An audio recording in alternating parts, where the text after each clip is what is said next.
Rabbi baan sujuuday farxad baan riyaaqay waalid baa i raacshay kuwaadan ka raadshay cilmigaan rumaystay naftaydan rabbeeyey jahligan ka saaray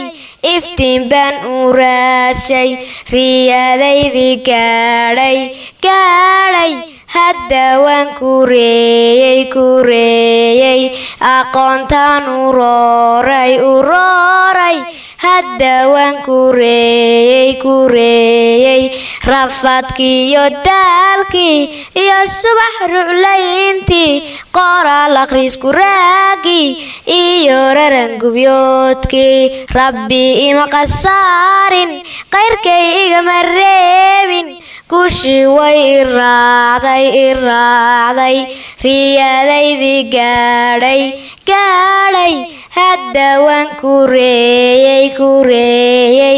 aqoontaan u rooray hadda waan kureeyey rafadkii iyo daalkii iyo subax ruclayntii qoraal akhriisku raagii iyo rarangubyoodkii rabbi ima qasaarin qayrkay igama reebin guushii way i raacday riyadaydii gaadhay